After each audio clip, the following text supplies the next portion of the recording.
दोपहर के 3:30 बज चुके हैं। एक बार फिर से आप सभी का स्वागत है। आपके साथ मैं हूं चित्रा त्रिपाठी। दुबई एक्सपो की शानदार शुरुआत हो चुकी है। दुबई एक्सपो के उद्घाटन के मौके पर पीएम मोदी ने कहा कि भारत अवसरों का देश है। प्रधानमंत्री मोदी ने दुनिया भर के कारोबारियों को भारत आने का न्योता भी दिया।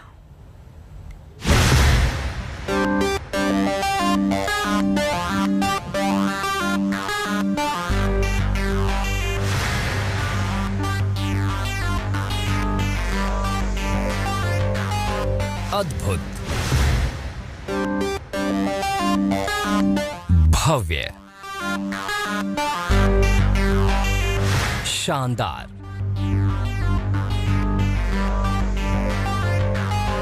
दुबई में सज गया है दुनिया का महामेला। अगले 6 महीने तक खाड़ी इस शानदार जश्न की चकाचौंध में डूबी रहेगी।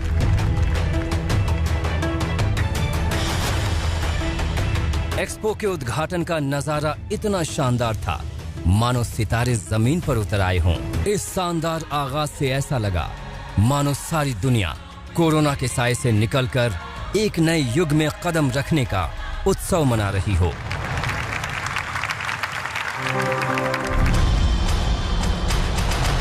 दो साल की मायूसी के बाद ये महामेला खुशी की सबसे बड़ी सौगात लेकर आया है। इस एक्सपो ने वैश्विक व्यापार के लिए आगे बढ़ने के लिए दरवाजे खोल दिए हैं।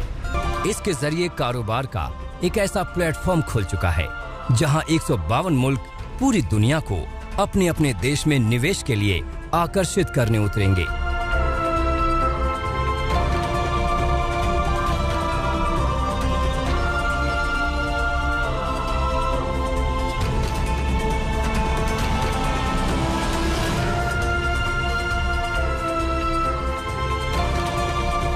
यहाँ व्यापारिक संबंधों की एक नई इबारत लिखी जाएगी। पीएम मोदी ने भी इस एक्सपो की शुरुआत के साथ दुनिया भर की कंपनियों को भारत में निवेश का न्योता दिया है।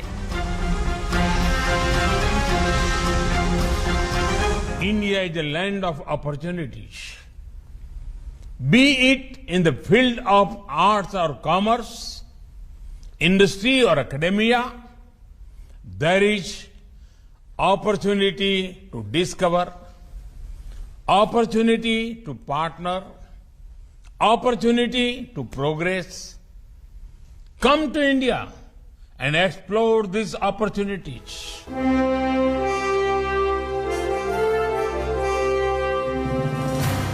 जाहिर है जब भारत में निवेश के फायदे ये एक्सपो गिनाएगा और यहाँ निवेशक आएंगे तो फिर भारत का $5 ट्रिलियन की इकोनॉमी का सपना पूरा होने में भी ये मेला बड़ा रोल निभाएगा। वाणिज्य मंत्री पीयूष गोयल ने यहाँ भारत के स्टॉल का उद्घाटन किया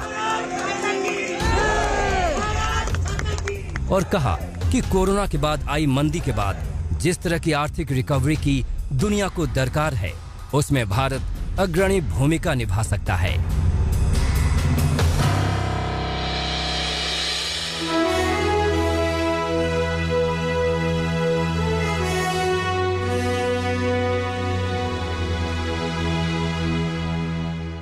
Mindset of India is being reflected in that pavilion. It's totally technological, digital.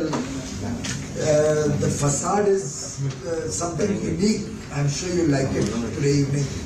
So it's a marvel what India is, and we're able to demonstrate marvelous India at the pavilion. It will show the opportunities that India offers. It will show the open government, transparency, government with high standards of ethics.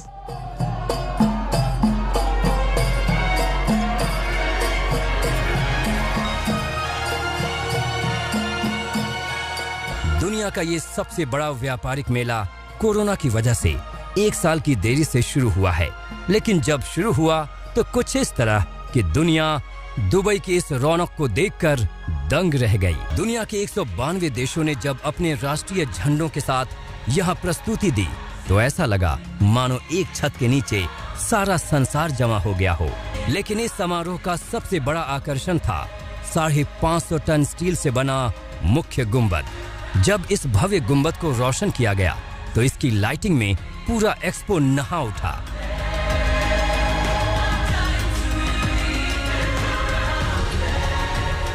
इसी गुंबद के नीचे दुनिया भर के कलाकारों ने शानदार परफॉर्मेंस से सबका दिल जीत लिया। ये मिडिल ईस्ट, अफ्रीका और दक्षिण एशियाई क्षेत्र में आयोजित होने वाला पहला वर्ल्ड एक्सपो है। दुबई में पिछले कई महीनों से इसकी तैयारी की जा रही थी। करीब 10 किलोमीटर के क्षेत्र में फैले इस एक्सपो को दुनिया में कारोबार का महामेला यूं ही नहीं कहा जा रहा है। दुबई एक्सपो में दुनिया के 192 देश शिरकत कर रहे हैं। इसका आयोजन 1 अक्टूबर से लेकर 31 मार्च 2022 तक किया जाएगा। यानी ये भव्य समारोह 182 दिनों तक चलेगा और इस दौरान यहाँ करीब 25 मिलियन लोगों के आने की उम्मीद की जा रही है। एक्सपो के आयोजन को सफल बनाने के लिए महीनों तक लगभग 50 लाख वॉलंटियर्स अपनी सेवाएं देंगे। दुनिया भर से 40,000 संगठन इस समारोह में हिस्सा ले रहे हैं। यहाँ हर रोज 60 लाइव इवेंट आयोजित किए जाएंगे। हर रोज 192 देशों के सैकड़ों कलाकार अपनी कला का प्रदर्शन करेंगे। अनुमान लगाया जा रहा है कि इस आयोजन में करीब $6.8 बिलियन का खर्च आएगा।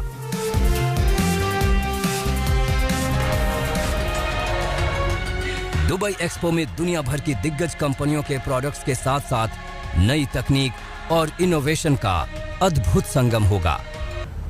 दुबई एक्सपो में भारत ने भी दमदार तरीके से एंट्री की है। एक्सपो में भारत का शानदार पवेलियन बना है। 500 करोड़ रुपए की लागत से बने पवेलियन में देश के दिग्गज उद्योगपति हिस्सा ले रहे हैं। पवेलियन में भारत की सांस्कृतिक विरासत को भी दर्शाया गया है। पिछले 1.5 साल में कोरोना के चलते कई बड़े आयोजनों को रोकना पड़ा। इसमें एक दुबई एक्सपो भी रहा, लेकिन अब दुबई एक्सपो का ऐतिहासिक आगाज हो चुका है। लेकिन भारत की अहमियत अपनी जगह है। इस एक्सपो में पूरी दुनिया भारत का दम देखेगी।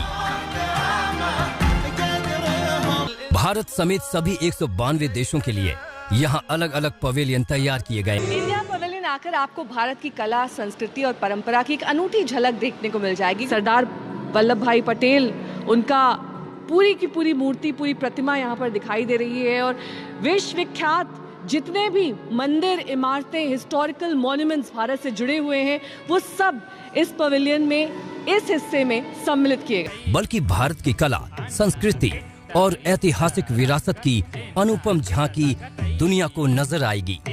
तो भारत में कई ऐतिहासिक इमारतें हैं, लेकिन दिल्ली का अक्षरधाम एक ऐसी इमारत, एक ऐसा मॉन्यूमेंट जिसे देश भर ही नहीं दुनिया भर से लोग देखने आते हैं। और अब ऐसी एक मंदिर की योजना यहाँ आबू धाबी में लाने की है और उसका एक नमूना यहाँ पर दर्शाया गया है। कैसे आबू धाबी के डेजर्ट में अब अक्षरधाम की ही तर्ज पर एक मंदिर बनाया जाएगा।